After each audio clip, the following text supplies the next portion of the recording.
Using snapping, working on a grid helps you fit your prefabs together with less guesswork and greater consistency. Design your levels so the pieces connect at scale, making it easier to rearrange and reassemble them.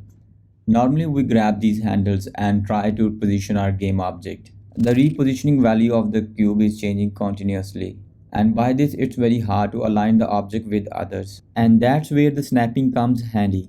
Unity provides three types of snapping to help you assemble your scene quickly: world grid snapping, surface snapping, and vertex snapping. First, let's take a look on the world grid snapping. Make sure the Move tool has the handle orientation set to global.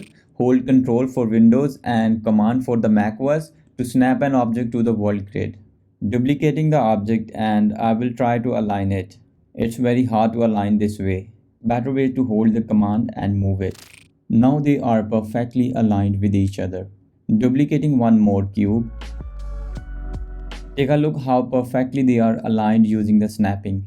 And at the same time it is easy and quick. This time I'm trying to snap above the cube, adding one more on the top.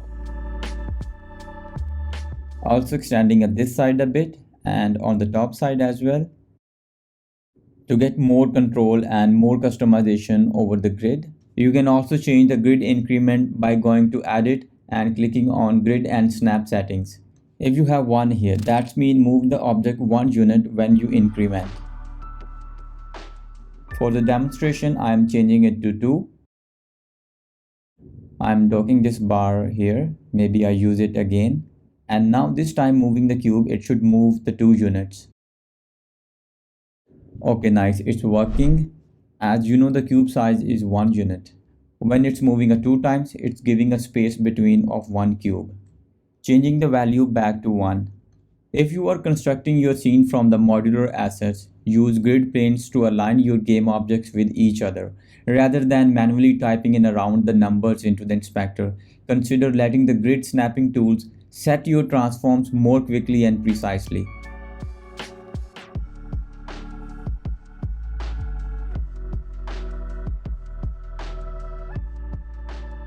Next we have surface snapping. Hold Shift and Command for the macOS and Shift and Control for the Windows to snap an object to the intersection of any collider.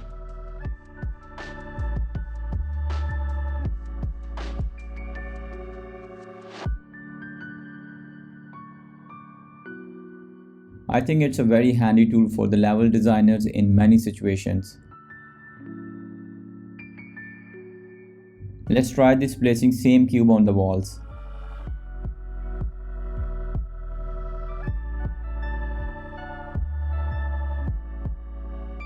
The detecting of other object collider is very smooth.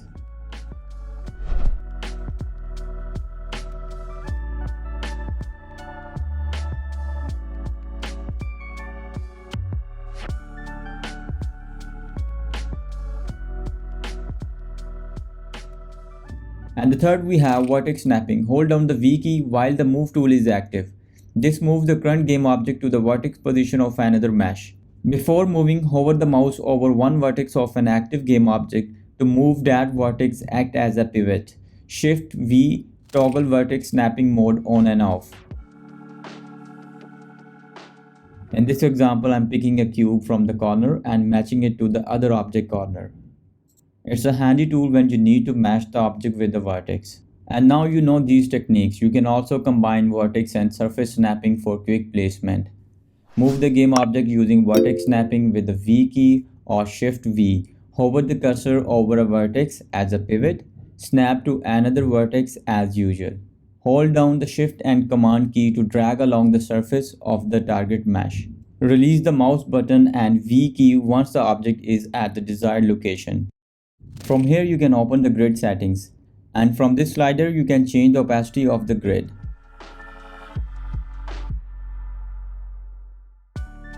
And can change the grid axis by selecting X, Y or Z.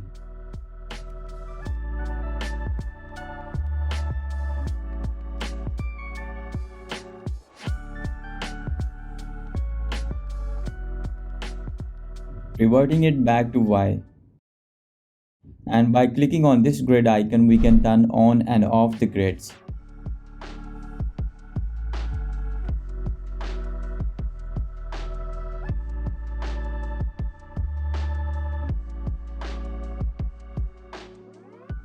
And you can also try these commands for the grids.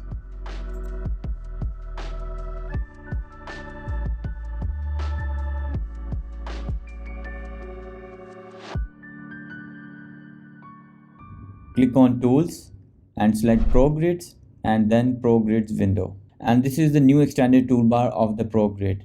Need even more controls? Then consider using the Pro Grids package for even finer control of your snapping and grid planes.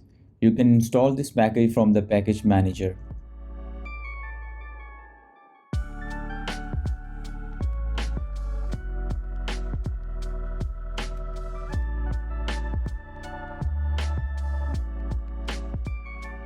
Using Pro Grids, you can also render a 3D grid for the perspective mode.